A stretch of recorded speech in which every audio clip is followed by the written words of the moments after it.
Ladies and gentlemen, it's that time of year again. Your recap with the one and only David Kane from tennis.com, sporting his Tweener Head shirt, which I have to say, fantastic branding right here. You have to, well done, David. Well done. Sticking with the Or a brand natural model. I'm just very just with the effortless chain the way that I with the chain too. It really says the styling as well, which is awesome. got to represent the East Coast. You got to represent the East Coast. You got to represent the New York in you. David, how have you been? I know we're recording this right after Thanksgiving. How was your holiday? Phil, I've missed you. It's been so long. I've started seeing other people. Glad to be back. How was your Glad to be holiday? back. It was good. It was good. A lot of family. Two Thanksgivings. Ooh, So it was very tiring to say the least. A lot of yeah. socialization. You've only recently come out of the turkey coma then, if you had to Yeah, do. pretty much. So this is the first Well, welcome official back. day of coming out of the turkey coma. My dog is still in his Oh, turkey yes. coma. So some of us are still there. But yes, it's that time of year again. We're in December. The holiday season has begun, and we have to look back at the year without straining David's knowledge because that's just a tradition here on the podcast and the channel, to say the least of. Do If you you ask me remember about the that second week of stinker? April, I am I leaving. know, exactly. Do you remember that one specific match in Brisbane like 10 months ago? No. No, I do We're not not. gonna do that to him today. We're not gonna do What that to did it him mean today. for the rest of the season? I, It's singularly responsible for everything that happened after. It's a butterfly effect. the butterfly effect from months and months ago. It just feels like the season just exactly. It seems like the season just ended too, which is wild to say the least, right? Like there's still matches going on. I have people asking me if I'm excited for the Australian Open, mainly because I'm going to the Australian Open in Are you January for the really? first time. I am. Yes, my visa was just granted. Congratulations. Breaking That's news on huge. Tweener Head Tennis. Yes. Breaking news. I love I'm this. excited, but also it's the off season and I don't want to think about January. I want to think about the next 3 weeks being off. Exactly. I'm off for the next couple days. How long are I, you I going I've for? saved time on my schedule for you. I'm there for 10 days, 10 10 to days. 14 days. Nice. Yeah. Is that the Not the whole first time you're tournament. going to Australia? Yes. So I am now Wow. like Iga and Carlos and Yannick. I will be three legs to the career slam. I'm just Look missing at you. Wimbledon. Okay. So we're still trying to get David there. So if Gonna be on tennis.com grass. is listening to this and monitoring what David is doing during his off Yes. time, send him. Well, I'm bringing them all. My whole audience is here right now. They're all Yeah, watching exactly. feverishly That's for all of my hot takes all of your hot takes and just and how red I can get your face by the end of this podcast. how how to make Philip uncomfortable is the Yes. nature of this episode. So it's always like that. So if you are watching this on YouTube, yes. Um, let's see. Welcome. Yes, thank you. I sent David some prep work, which is rare for me in the style that I send information to people that come on this channel and this podcast.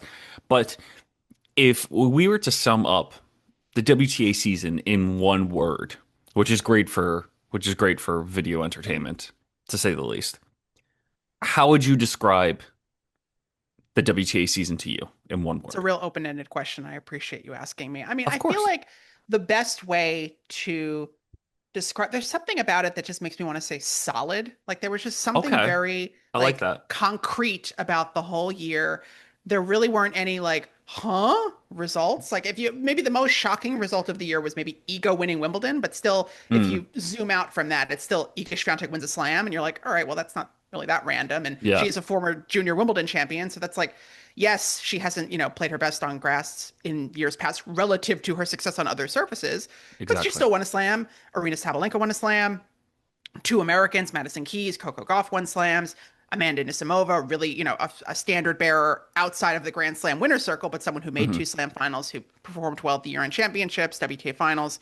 Just like a really solid group of 5 or 6 women who really ran the table and just made it very enjoyable to watch because I liked seeing all the different contrasts. I liked seeing the different styles of play, the different contrast in personality, and all of them were succeeding pretty Hmm. much wall to wall in a way that we typically expect from the ATP circuit. But I feel like by the end of the season, I think people were more excited for the WTA finals than the ATP finals, which isn't always the case.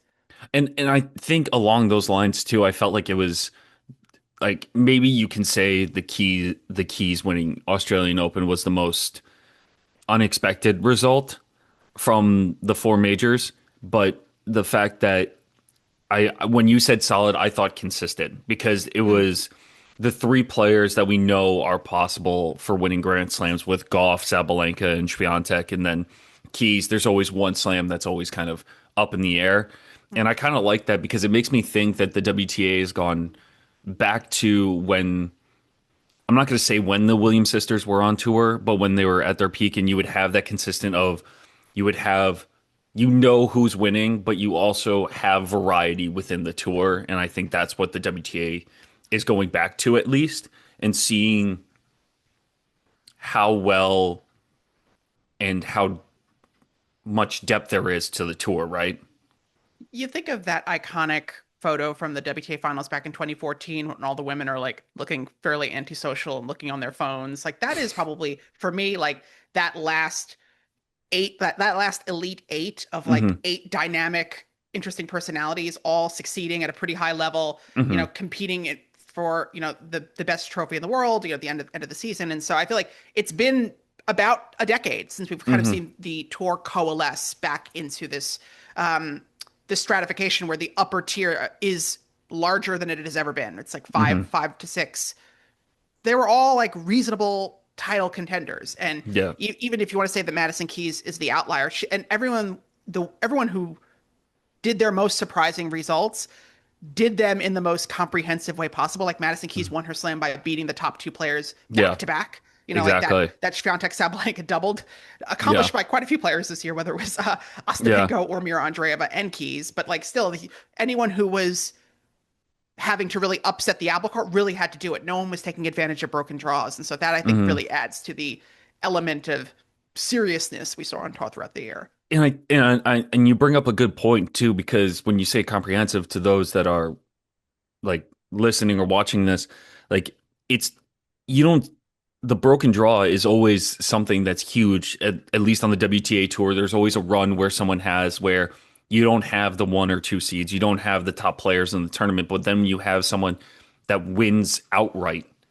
in these situations that really shows that they are capable of winning and playing their best. Like Keys did it this year, and I think that was one of the biggest storylines I think that you could start the season with because Keys has been doing this for so long, and everyone's been like waiting for her to have that big result, and she finally proved it to everyone, kind of like putting a bow on it with her result, beating Mhm. top players and showing her ability to compete amongst the best and showing that she deserves to be there, right?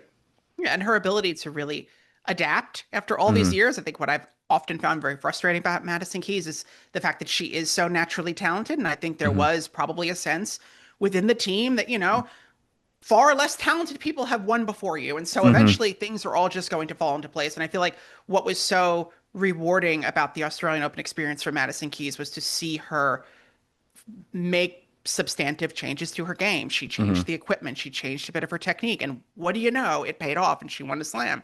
And Hmm. she did it again. And there was no like. There's no Vachereau on the women's tour right now. There's no like someone who had like walked. I mean, and even Vachereau like still beat a Novak Djokovic, right? Am I thinking of Djokovic or am I thinking of Randerkach? One of them like You're this, thinking of one this of is a them. WTA show, and I'm making it about the ATP to my detriment. That's a really just a Wow. mistake, You're all in all. definitely Like off brand there. there really was not like a big out of nowhere person who in You some could, ways took advantage of a broken. I mean, and to be fair, on the ATP, a broken draw is without an Alcaraz or a Sinner. Like yeah, that's kind of where it that is is a right now. broken If one draw or now. both of them are not making it that far, it kind of Yeah, feels like anybody has a shot.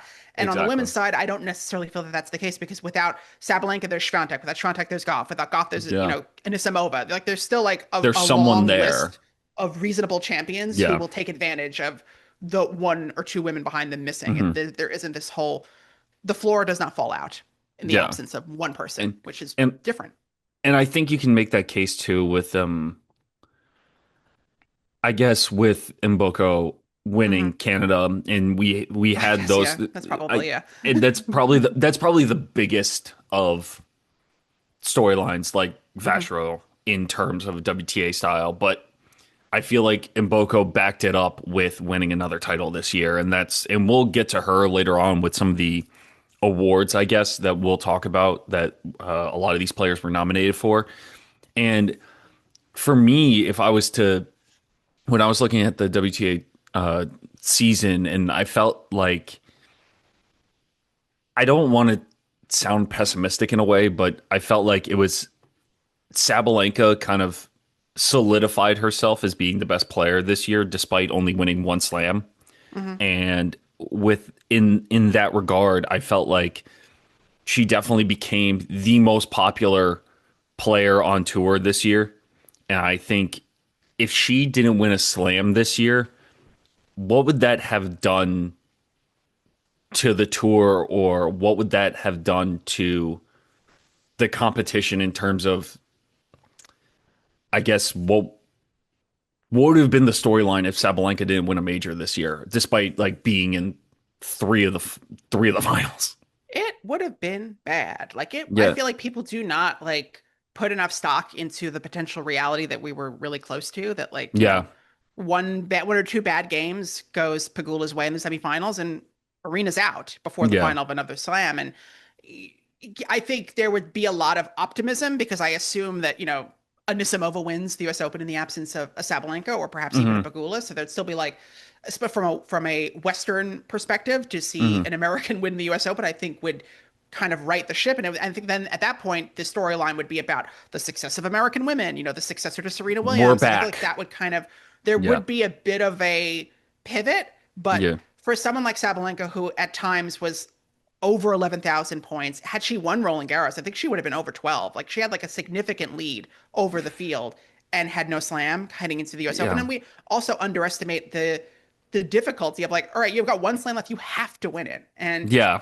she won it as decisively as anyone could have expected from her, Hmm. playing an on fire Anisimova. I mean, yes, it was up and down, but there were moments where Anisimova was just taking the racket out of Sabalenka's hand. And you don't expect someone to be so resilient. And that's Yeah, especially someone like a Sabalenka who put, we still project emotional instability on, which is unfair and also not unfair because we saw what happened in the Roland Garros final. So it's hmm. it's not totally out of the realm, but generally she has displayed a level of consistency that belies a lot of what we believe to be true about her.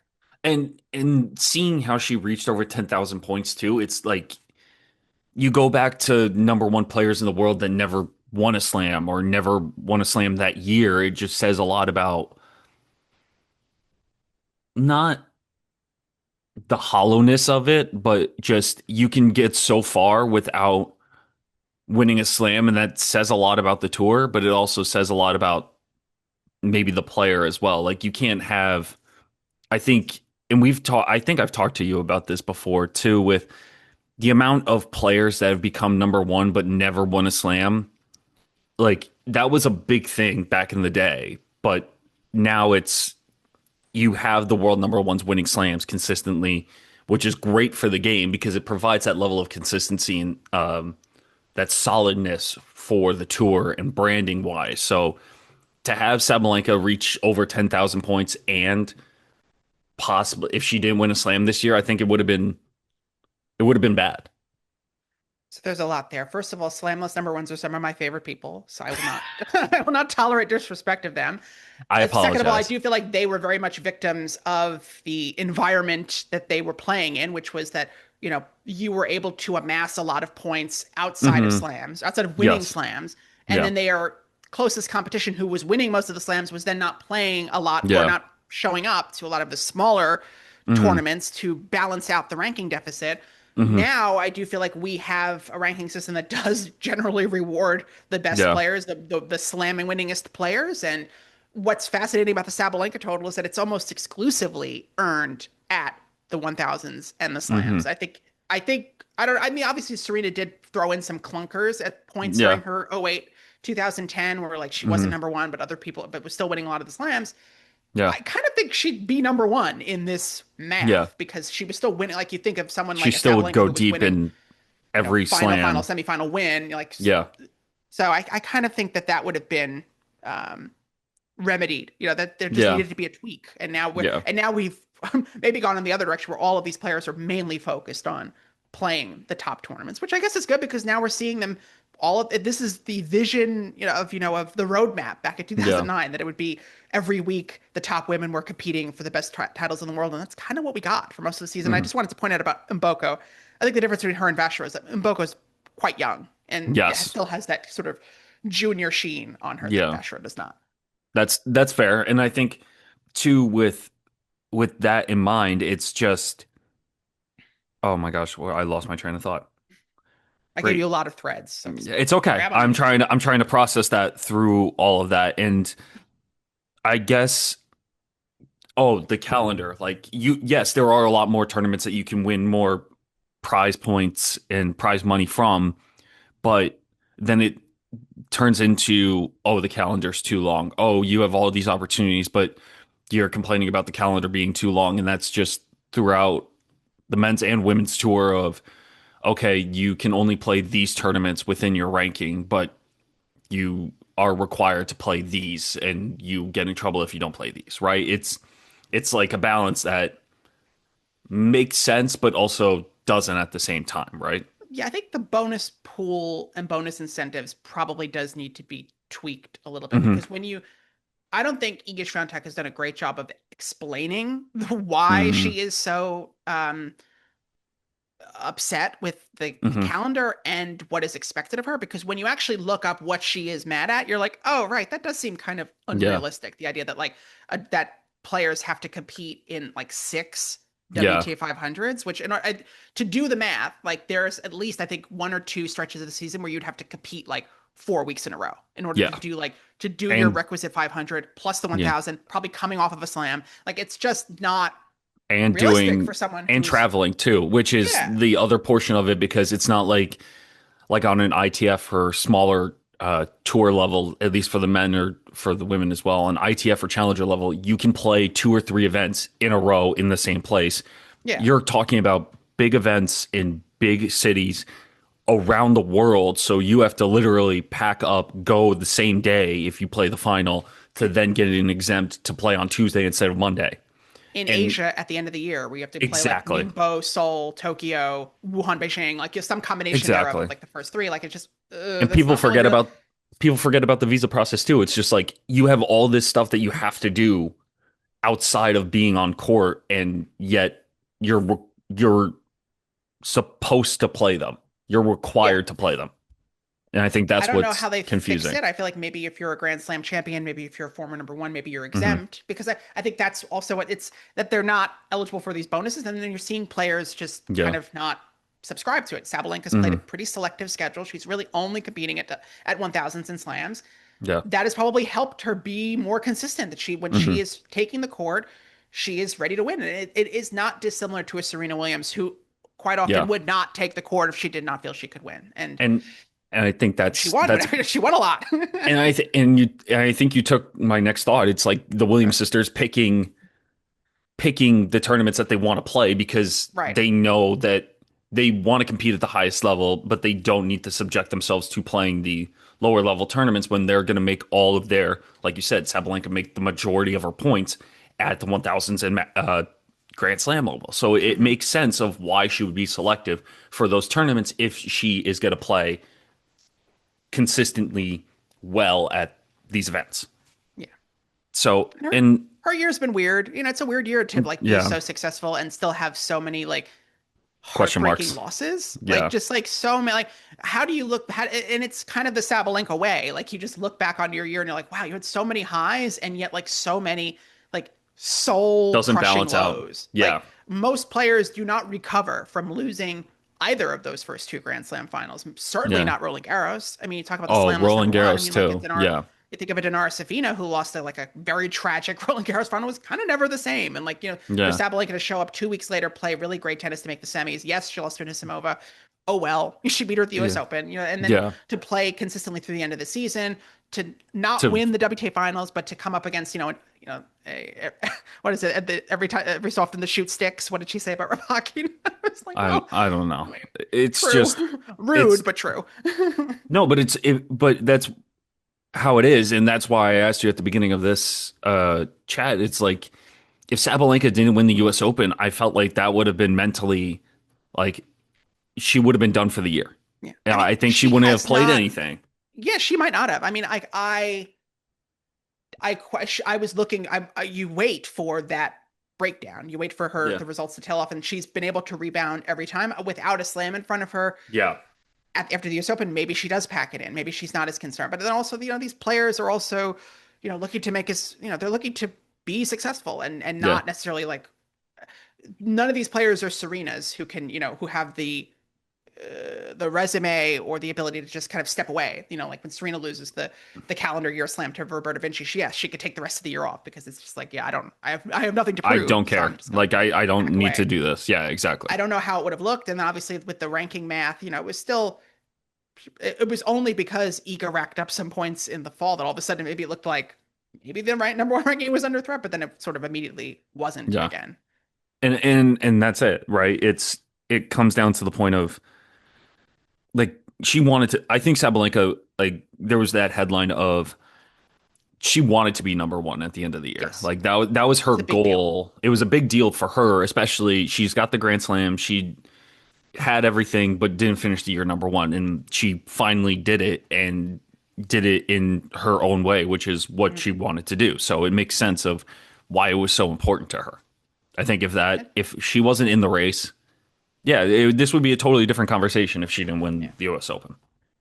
Totally. And yeah, I think year number one's a big deal. I think winning the WTA finals, I think she really did want to win it this year. I sensed Okay. last year she was more interested in getting to year number one, and then you kind of see the result. Once she clinches it, you kind of Yeah. see like she loses her next two matches. She's like, Yeah. bye. So I Yeah. do think she wanted to win this.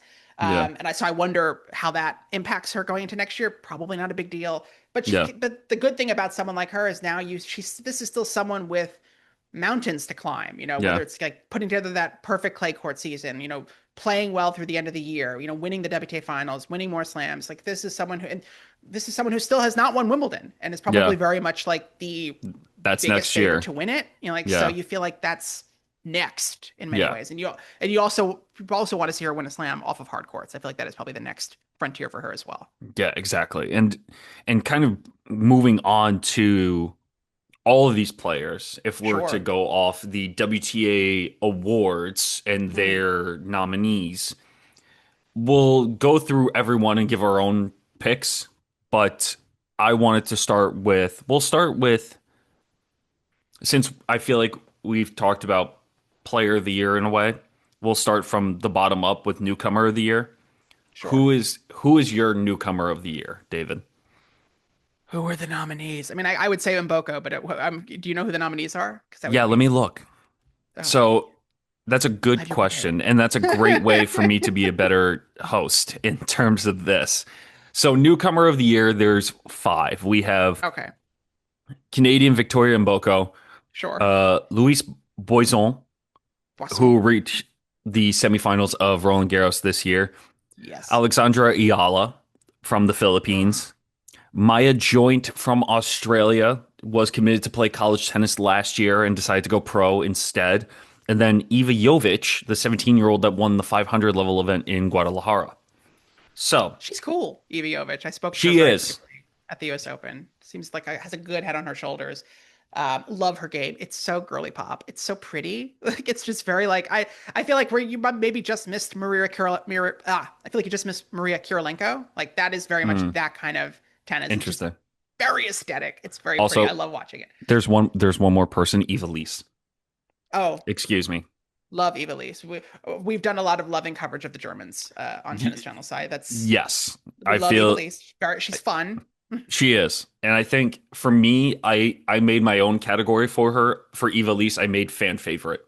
I feel like Sure. this year Work fan favorite. has become like the fan favorite on tour from her run and from her personality, and she's been showing her personality a lot more on social media too. For sure. And you love to see that, especially for someone that's working in marketing and branding and things like that. She's done a lot of branding Totally. deals now.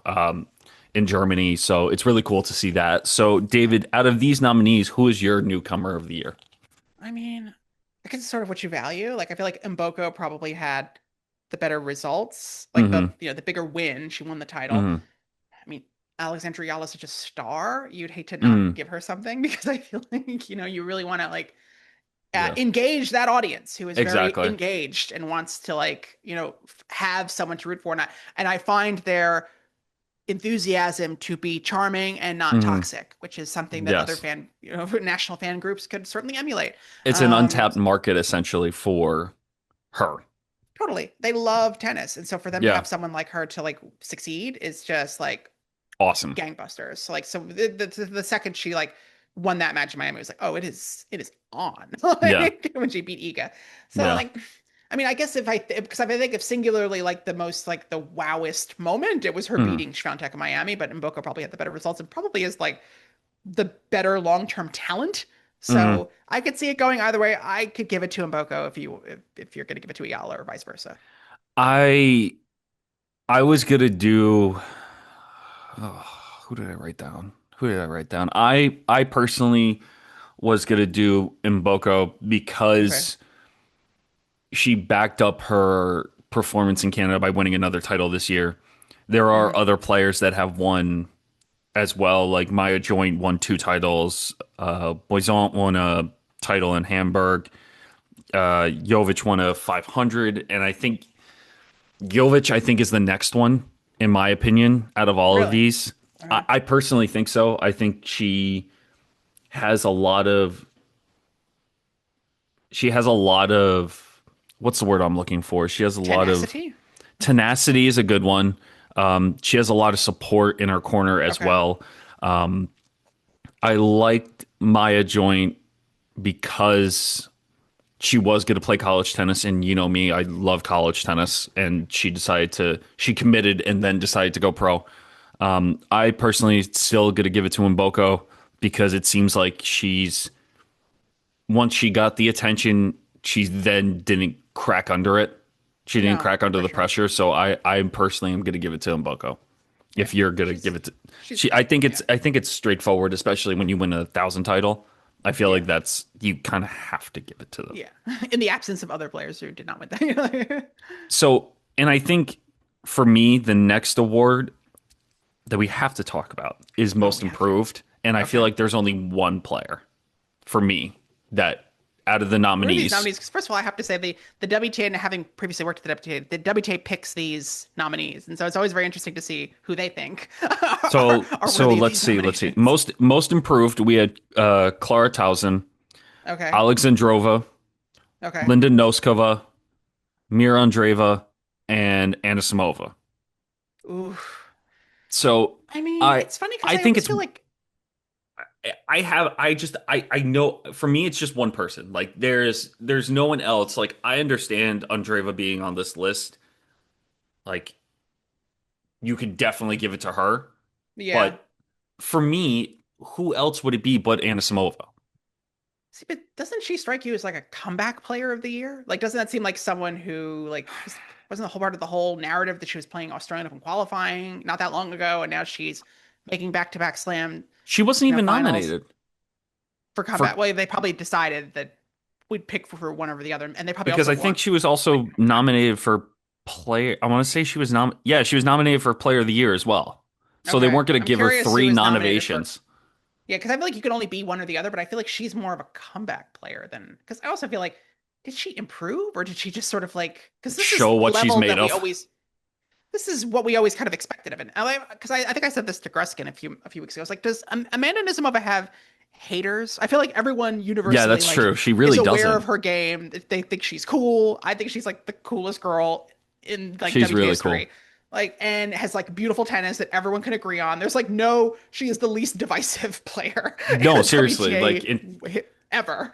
like the game, the look, the personality, she has Yeah. everything that you would want for like knowing who a tennis player is, Yeah, right? because like I would hate to vote against her. I feel like she would just set me on fire with her eyes, just like sort of like the Does she squint, just sort personally? of. Well, she personally knows you. I am She'd assuming freeze me. She'd freeze me because she she's so frees cool. you. Gotcha. Which is fair. Which is fair. Yeah. Makes So I sense. mean, And then Andreeva did not have a great back half of the season. So that does make it. I'm curious to see who people pick between them. I kind of I it want to depends know, on again yeah, what you value. Like exactly. Andreeva's younger. She got the cute early results, and Anisimova did better at the back half of the season. But Anisimova did like kind of bookend. She won Doha. She won in China. So like, and then Exactly. played probably one of the best matches of the year against Sabalenka in not Abu Dhabi, in Riyadh. Yeah. So that's sort of, that's interesting for sure. I mean, her game is just so beautiful.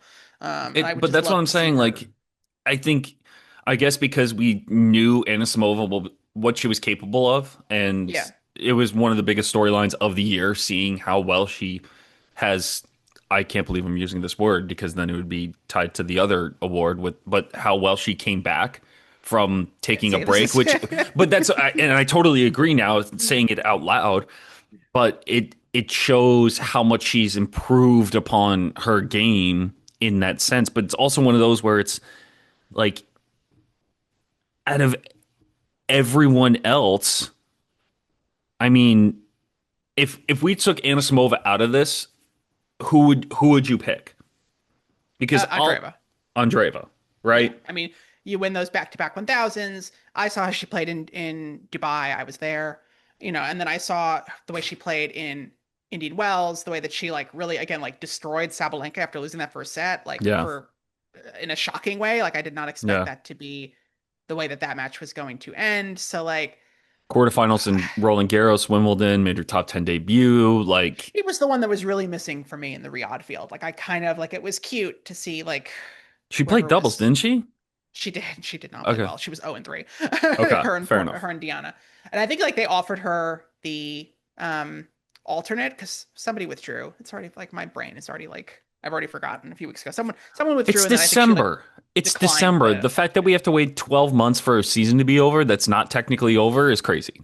yeah. Oh, So, because Keys would pulled out. That's right. Keys yes, pulled out, she and was then sick, I think. Alexandrova played. She was the second alternate. I think Andrei was Yeah, like, "No, thank you. I would exactly. rather not play Rybakina right now. I'm good." Yeah. So I think that's Is yeah, there is that's there the one I would someone want. is there someone else that you would pick for the most improved if you couldn't pick anyone off this list off the top of your head? Most improved. Because I feel like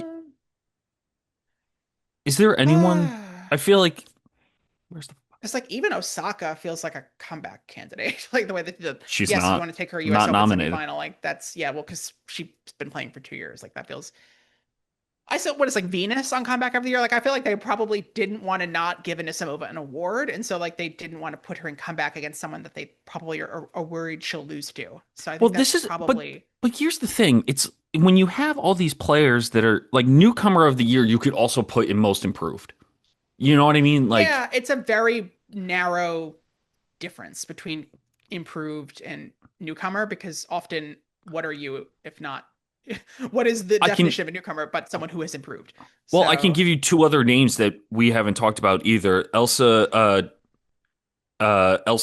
Giacomo from okay, France, as well as Teresa Valentova. Like to for what? Valentova to me, like that's a name that I understand. I Valentova to me as a Czech player, she's probably one to watch from what I've seen, and Hmm. her being how old is she? She's 19. I want to say 19. Yeah, Can you I'm just give I'm a me a little name? surprised Born in they were not 2007. nominated. Born in 2007. That's crazy. Yeah, I That's mean I feel like neither crazy. of them really had like signature They didn't have results. signature results, but she's top 60 in the world. Like you have all these players that made their first top 100 debuts or top 50 debuts, and it's like we're still only focusing on the top 25. But maybe that's just me nitpicking. Uh, But Yeah, I mean, listen, I'm a little surprised because I feel like the people who do the nominating at the WTA do tend to air a bit more niche. So I am like frankly surprised we didn't like. I'm looking at the comeback nominees, and I suspect the reason why is because I think people are probably going to vote for Bencic for comeback because her comeback was more recent and she came back from having a baby and so it's you more know prominent and it's more of yeah like more like obvious in and people's minds and I mean and for so for the comeback, I so mean for let's move on. me like let's move on to the comeback player of the year. So Yeah. nominees are Bencic, Belinda Bencic, Marketa Vondrousova, Barbara Krejcikova, Sorana Cirstea, and Anastasia Sevastova. Like, It's is hard it because not like Bencic? Like, I think, like, am I? look, maybe I'm like a Vondrousova won a stone title cold. as well. Maybe I'm mean, but like I do feel like there's like a lot has been made of this Bencic comeback that is like amplified by the fact that she had a baby, which is very impressive. But like So did she Osaka. she came back to basically the same level she was at before. Like I mean, like it's not like I feel like there's like there's this desire to be like she's back and better than ever. I'm like, no, she's back to exactly where she was before, which is very good. But like the problems are still there, like the inability to close big matches, the fact that she's not really showing up at like big tournaments still. Like Didn't she lose in the U.S. Open too, like pretty easily? I can't even um remember.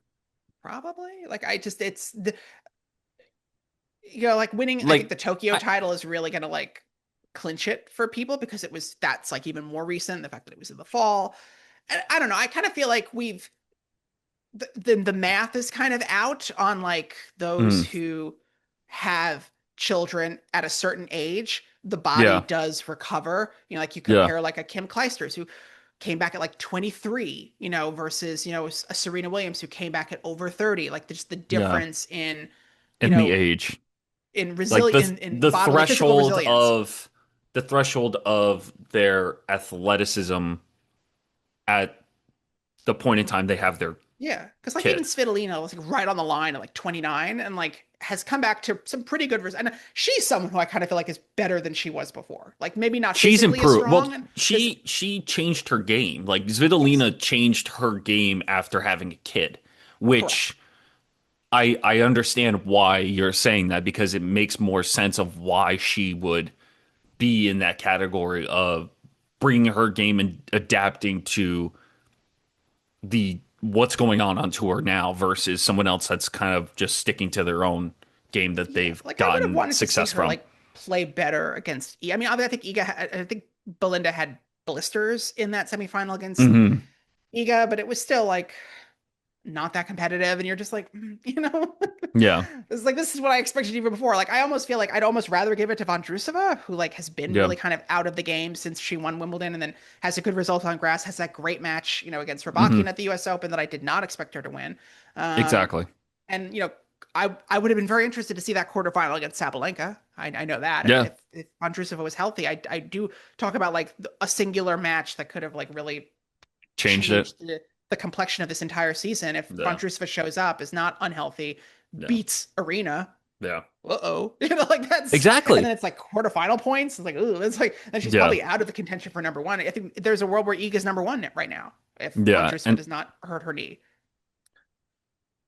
yeah, and Maybe it's hard to give comeback to a player who's like already working on another comeback. Like she's but ouch. then again, it's like I think it. I think out of all of these, I think Bencic will probably win it just based Yeah, she off will. name power, Yeah. and that's it. Which is crazy to say because Vondrousova has a Grand Slam title, and we're not going to give it to her. And I feel like has gone through. I feel like her comeback was harder, just because she's went through so many injuries Isn't and she has, divorced now? I suppose, is that something one comes back from? Well, Injury, from mentally injury, injury, motherhood, marital strife. It's all like, but that's what I mean. Like, again, I think you pointed out too. Like, what do you look for when you sure. qualify all these attributes to win a award like this? So Yeah. I And get it. Montrose was also very cool. Her and Anisimova, they're two Yeah, cool ladies. I would love to give them both awards. I would like to know the stories behind her tattoos. Not gonna lie. Hers That's seemed like kind of spur of the moment. Like I don't know how much meaning they have. I feel like she did an interview with the BBC a few years ago. She's like, no, just I have a friend who's a tattoo artist and she's very talented and it's just sort of, seriously, that's what she said. yeah. That's Sort of like it crazy. didn't like That's I'm sure like crazy. in the moment, but I don't think she's like thinking of them that far in advance. It's sort of just like, No, oh, this what do you. that's fair. Um, if we were to go to doubles team of the year, Hmm. who would you give it to? Well, because I'm a fan of fun and I like to have fun, and Well, that's irrespective of results, I would want to give it to Ostapenko Shea, that I assume are nominated. they are And if not. they're not, I'm writing in. Are you serious? They're not nominated? No, they're not. I can tell Oh you my who they God. are. So it's Who? Andreeva Schneider, Arani Paulini, Townsend Sinyakova, Kudermetova Mertens, Oh and God. Dabrowski Routliffe. Yeah. So again, we are Because allergic to fun. it's everyone that won a major and a big title. Yeah. I mean, I thought you were gonna say Townsend Sinyakova because yeah, I mean, Sinyakova makes world number one, so does Townsend. And then with both of their personalities, and from what Sinyakova said about being world number one this year too, like that sucks. what, being number one and not being able to play mixed? Yeah, Well, I like she mean, got the short end of the stick. That was she did, crazy. but also like I do think she was trying to make a point. Like I don't think you pick the ATP doubles number one who's also not eligible without feeling like I am trying to expose like what I deem to be a fallacy in this arrangement. Like I I feel like agree. that was. I I agree. think she Like, could have. I mean, she did find Yannick Sinner. Like she did find a partner. It's unfortunate that like he was not able to compete. And if they had and he'd been healthy, maybe they would have done well. I don't know. So I think maybe that's part of it. I mean, I think, listen, I think Townsend and Siniakova will win. I think they're the most recognizable team on this list. and Everybody that's loves what I'm Taylor saying. Townsend. Same with same with like Dabrowski and Routliff. Like if I was going off like if we're going off star power, like Yeah. the Irani Paolini in Rome as well as Roland Garros, that was huge. And then like Irani just based off the mixed doubles, like slap in the face for the US Open for mixed with Vavasori. Dabrowski and Routliff, I feel like aren't talked about enough, even though they're promoted all the time because they're just such a fun personality. Don't tell them that. I'm sure they'll tell you they have not been promoted enough. Really, I I think they've been promoted more than in the past, but Interesting. Okay. I think they definitely need to be talked about more because I think Dabrowski got a key to her city, Oh, I and love when you have a fun fact. I do have a fun fact. She also beat breast cancer last year, didn't she? Yes, I think, yeah, that's true. Yes. I mean, look, So it's I would love to see, like, you think of like Hingis Kornikova. You think of Hingis Mirza. Maybe it's a Hingis thing. Like you just think of like teams that are like you want a doubles team to have some sort of cohesiveness where they are mhm, not two random singles. And I'm not suggesting any of these teams are. I'm just saying the ideal doubles team has some sort of narrative thread that ties them together. And that's not fair. Like that's not yeah, fair. You don't expect, but at the same time, when we talk about like singles players, we want, interesting stories out of we want a them. And so like narrative. it's just harder for doubles Yeah, teams because need like two compelling personalities together. And like while Townsend Siniakova is like sort of fascinating because it's like, what do they talk about? Like what could they possibly, and because you see them at their press conferences, and they don't really seem like, yeah, they kind of have fun, but they're coworkers. Like I don't consider that. I don't think they would even they be were like, we're very friends. We successful. hang They're out all the very time. successful coworkers, I have to say. Yeah. Like, And but that's like an you, arrangement that Siniakova has had for a while. Like it was yeah, her and Krejcikova were not particularly close, but at least like they both came from the same country. They both had like, yeah, junior success together. Like it kind of had like a bit of a zhuzh to it, but even that was not like, like you think of like together. two stars, Shea Sue, like, and Alyona Ostapenko for better or for worse, like just like these two like deeply compelling Well, figures, like playing doubles together. To me, that is fascinating. it's also too like coming from the same country. Like when you have Arani and Paolini representing their country every time they play doubles together. Essentially, it's almost Sure. like they're playing Billie Jean King Cup, or they like, and anytime they win, they're always on the front page of some newspaper in Italy. Like when you have like Italy to me is like with everything going on in tennis for them, Mhm. like they are proud to always promote those players, and every time they like do something or win something, it's always promoted, and that's where it's like it gains more traction within that. But it also, again, one's going to be bigger than the other. Like Yeah. Paolini's definitely bigger than Arani right now. Yeah. I mean, even because even Arani Palini, it just feels like, is that not just like a sequel of Arani Vinci? Like it's kind of not like new and fresh. Like obviously they're Mm, like Interesting. their dynamic is different because like it's like a mentor mentee figure, whereas opposed to Ivanovic, who was Ah, like okay. two colleagues on the I same didn't think about it same that way. contemporaries. That's the word. And so like Good you word. think of like an Andreeva Schneider, like they're fun. I'd love to see They're them win a young. little bit more, but I feel like they're both like nascent personalities. Deanna's fun. I've spoken to Deanna as well. Deanna's Uh, fun. so College. yeah, I want to. I think of like the 2015 WTA Finals, which was the first time that they did the round robin for Mm. doubles, and it was like Hingis Mirza, the Chan sisters, like Makarova Vesnina, These are all throwbacks, by the way, at Lavachkova this point. This Radechka. was 10 years Sorry. ago. This is like 10 Yes, years but ago, too. It's it's been a crazy. while. It has been a Yeah. while. Like, but even like the singles, I think of the 2014 WTA finals. Like it has been a while since we've had like these kind of like strong, cohesive groups. Singles has gotten there Consistency. largely. But Consistency. I Yeah. do want to see like that kind of it was like Babos Mladenovic. Like there was like all of Oh, these like yeah. really, I like forgot about them. fascinating pairs that like Yeah. we did. And Muguruza, Suarez Navarro was one of them. Like they were all like these That really was, interesting yeah. I and agree. maybe some of them were like impacted by wanting to play the Olympics together. And maybe that's why there was some like Yeah. country uh pairings ahead of That year. 2016. But it was just Yeah. they were all really Makes sense. interesting. A lot of and most of them had like good to decent singles results. And so Yeah. like That's that's kind fair. of the gap is wider right now. Where like if you're a great singles doubles player, you're not Yeah. that good right now, and so you're not achieving the same results in singles, and that's It makes sense. unfortunately it's reality, people. Like it's just Yeah. reality. So you would not pick any of these nominees. You would just pick I mean, I guess Shea I'd pick Sue. Townsend because you want to give Townsend something for the year that she's had. But True. to me, if I could have voted for a team, I would have voted for Sue Sue. and Alyona. I'm sorry. I guess, like Okay. you said, they didn't win a slam, so they didn't make the ballot. But That's yeah, what I'm saying. Like you had Andre Van Schneider won Miami and Brisbane. Pauline Urani won Rome again. Won Roland Garros. Sinyakova Townsend both made world number one.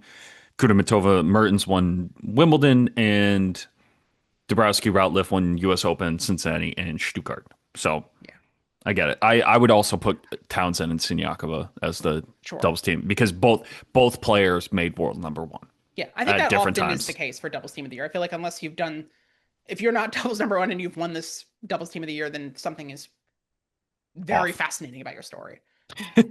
Fair. Like there's got to be something else, or you like really just like picked up steam in the second half of the season, something like that. Like Fair. I feel like it kind That's of fair. defaults to whoever's number one. That's fair. So, the most coveted award that everyone's been Oh yes, talking about, the Player of the Year, sure. the nominations.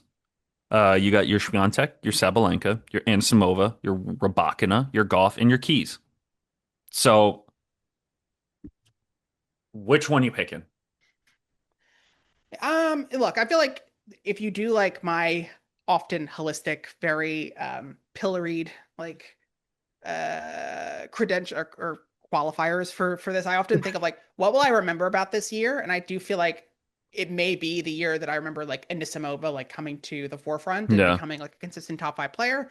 yeah, But mathematically, it is very much Sabalenka. I think like if yeah, Sabalenka had played terribly at the WTA finals and Iga had won it, then you would have had a bit more of a interesting conversation or a debate between who had the better year. Because at that point, both of them had won a slam yeah, and Iga wins the WTA finals. That's like a tiebreaker, perhaps. But then you also yeah, have Arena winning Miami and Madrid, yeah, and finishing the year number one and beating Iga like 6-11 the third in their one like really high profile match of the season. So like that kind of yeah.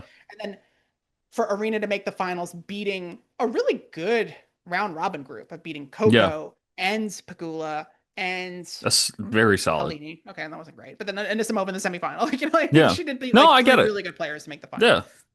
And it's again, if we were to flip this around, you said you would put Anisimova in comeback player of the year, Yeah.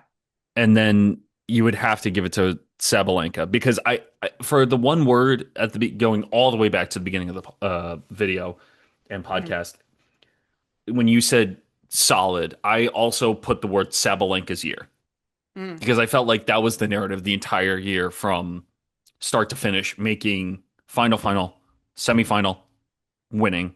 Like again, if Sabalenka lost it, it probably would have been the storyline of the year of being world number one, not winning a slam, or it would have been her winning a slam and making 5-digit worth of points. So Hmm. that's why I put Sabalenka's as one word answer, Hmm. but it has to be her in terms of what she accomplished, and Anisimova would be comeback player of the year if we flip those around. Because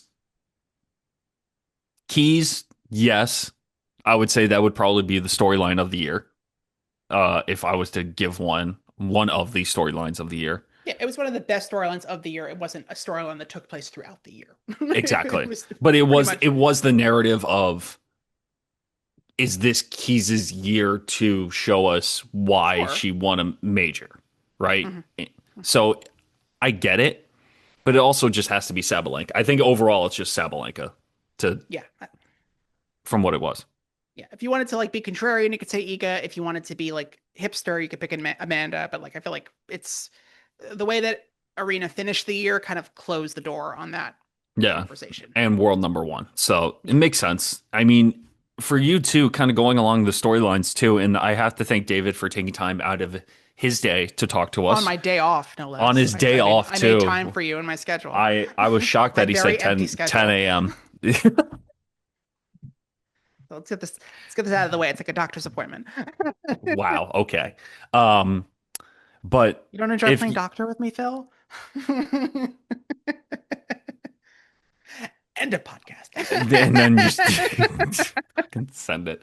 Um, but You question, wanted to ask me my storylines of the year. yeah, Yes. your storylines of the storylines of the year. What were the, if you were to pick?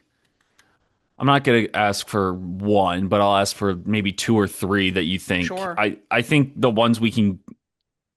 I'll start with mine. Okay. I think mine are Anisimova because it was Okay. just really awesome to see her play this well. And I will say Mboko Hmm. because I remember making a video, and this is just from my own personal um, content creation. I made a video on Kayla Cross, who is a top 300 player, plays for LSU. She's also from Canada. Really great person. Got to interview her as well. And I was deciding whether or not to make a video on Kayla or Victoria for players to watch. Hmm. And I made one on Kayla, and then literally later in the year, Victoria wins. Phil. I'm happy I made a video on her. There are no regrets here, but it was Okay. just very funny how it all worked out. And now they're playing United Cup together for Okay. So 2026, which is also that awesome. ends well. So it all, and they're best friends. So it's awesome. And I've told this to Kayla as well. So it's awesome to see those two because you just want to see who's next and up and coming. So for you, who would be your storylines of the year? I have a bunch. I mean, I think like Alexandra Ayala just like showing up and being such a star, Hmm. fabulous.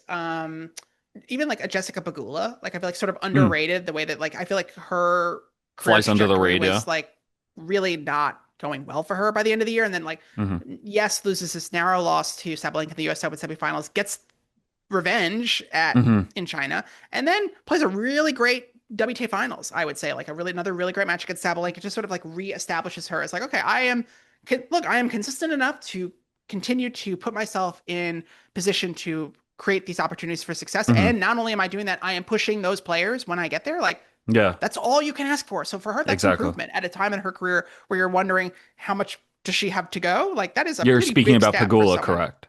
Correct. Yeah. Okay. Someone who like was consistently making it deep in slams, but then like running into A Iga roadblock. Arena losing Yeah. pretty decisively. And now she's at least making it close. And so now is it next time she plays Sabalenka at a slam, is it 50-50? You look at her last Yeah. three times they played, three setters. She won one of them. Not bad. Yeah.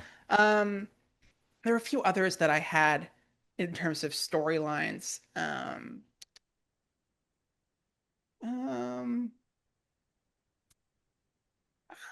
I can't think. Well, I guess like what Iga was able to do on grass was pretty like shocking I and crazy. well, I think the storyline of that final at Wimbledon against Anisimova and then Anisimova coming back and not when that was just put everywhere when she played her later in the year too of like you lost your final 0-0 in less than an hour at a Grand Slam final. like how are you able to bounce back? Like mentally, like not like crumbling. And I think Amanda even said that she watched the final before she played her again, which was Yeah. wild. Like I could never. I I could don't think she never watched it like like start to finish, but I think she watched like a good chunk of it. And I think it speaks. I think there's something to be said about like if you lose that cartoonishly, it's almost easier to like lose like to it's easier to that's like divorce such an yourself from interesting that way of putting that. Like because like it's losing so cartoonish, absurd. like Because out of the blue, cartoonishly, like holy shit.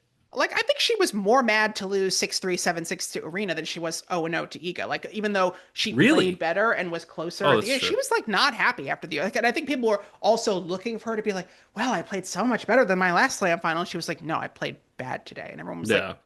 you didn't. I don't like this is a weird reaction you're having. You're Yeah. like, well, maybe it's because like she felt that much like you could be. It's easier to be like, well, I mean, I was tired and I got outplayed. Oh well, does it really make a difference if I lose 0-0 or if I lose 1-1 or if I lose 2-0 I still or one and lost. three? Like I still Yeah. lost and it wasn't close. So like it kind Yeah, of exactly. like diminishing returns in that way. But so, I mean, I Yeah. also speaking of resilience, Coco Gauff. I mean, I Yeah. my big takeaway from the year is that I will never put any kind of expectations in either direction on Coco Gauff ever Really. again because she is someone who just defies convention. That she could play the way she plays in March and hit like 20 double faults against like what, like now Hibino. Like it was just like a Yeah. ridiculous performance in the spring and then wins a slam 2 months later and then Yeah. has another like really big dip before the US Open and then comes right back up for Asia and wins the title in Wuhan. Like, I mean, Yeah. it is. Like no matter what And she does, it's just it's not unpredictable, but you know she has the level to win at any day, no matter what. she is just someone who has her weapons and her positives are so strong. Her Yeah. backhand, her athleticism, her tenacity, her competitiveness. Like, these are Hmm. all things that many times are able to eclipse her two glaring weakness, the serve, the forehand. And those two are bad. Anyone else with one of those weaknesses would not be able Yeah. to achieve half of what Coco Gauff has been able to achieve in her career. So the fact that she has done everything that she has done, tremendous, and speaks to again the power of her strengths. And so like I feel like I would see how she would be playing at a certain point in the season and go, oh, she's going to continue to play bad, or see her play well and go, oh, she's going to continue to play good, And and then just been wrong in both exact. directions. So like I feel like now, as someone who has won two slams, Coco Gauff has like totally talk about like divorcing herself from reality. She is like graduated from expectation. Everything she does at this point is a total gravy. And I look forward to when she runs for Congress. I will happily vote for her. She's like a future ambassador to a country, I'm She sure. is She's like so smart. I love listening to her. Like she's just like a just wonderful a good voice. head on her shoulders. Like, Another cool lady, just like yeah, so cool and so and so normal, and like yeah, has somehow managed to keep herself like um grounded. grounded and insulated from a lot of the BS that like someone like her has to deal with on Well, that multiple levels. well, that's like when you think about that kind of stuff too, and you talk about how mature players can be, and seeing that their platform is bigger than who they are. Hmm. Like we saw that with Osaka, we saw that with Goff, we saw even like with Goff, and like not to start drama again, but like when Sabalenka was pissed during the French Open speech, and then they resolved their issues later on, like by doing like a TikTok dance together. Like Hmm. it's just She's water someone under who the could see bridge. the bigger picture and Yeah, someone because who that's the like did point. not take the bait of like Yes, she went on a lot of those morning talk shows and a lot of people asked her about it everyone and brought she it was up. Everyone brought it and up. she would have been well within her right to be like, yeah, she acted like a shark. And like she really could have Yeah, buried Arena. And it speaks to her like greater vision of like the health of the tour that, hey, it actually doesn't yeah, benefit me to like, denigrate this player in this moment who, yes, I beat today. I could lose to her tomorrow. And like it doesn't like do me any good to like make her look worse in this moment. And yeah, very magnanimous to be so forgiving in the and again, it'd be very easy in just in the social media ecosystem that we live in. Like had universal support, deserved, but universal yeah. support, and like it really could have she could have rode that wave and really buried someone. And it was nice that she did not do that. And again, speaks to Exactly. her maturity and her ability to like again see the bigger picture of Yeah. like this rising tides lift all boats. And this is someone who probably one of her and Naomi are probably the only two players right now who are bigger than the sport, and to be able to Yeah. step outside of yourself in that moment, I give her tremendous kudos. I love that. And David, again, thank you so much for coming on. Is there anything else that we mentioned that we did not mention on Um, this? We we talked did about a not lot. mention any like second rounds in Charleston that maybe Yeah, that like was stick great. out in your head, like Oh any yeah, like we're not deep diving into that, but we were no able like to. Ava Liss versus I can't even think. Maybe like a Krejcikova perhaps, or like No, I'm a good. Lucretia Stefanini. Like did not have like a match, a 6-4 in the third somewhere on green clay Nope. that you're just like itching to Nope. talk about? No, No, not today. it's Um, unfortunate. All right, well, I guess you what is there the turkey anyone? hangover. Like, Um, when you're thank you more so much. awake in a few hours, you're gonna be like, We're I got it. exactly. Thank you guys so much for watching and listening. We really appreciate it. Make sure to follow David on Twitter and follow his work at tennis.com. David, is there any last words that you would like to say? Or you're I good? just that I don't really use Twitter anymore. Follow me on Instagram, Follow him on DKTNS, Instagram. same handle. Same handle. Thank you guys so much for watching. Really appreciate it. Make sure if you're listening to this, make sure to give us 5 stars as well as subscribing to us on our YouTube channel. Now, thank you guys so much for watching, and we'll see you again in the next one. Thanks, guys. Like and subscribe. Like and subscribe. Comment down below your favorite moment from the tour.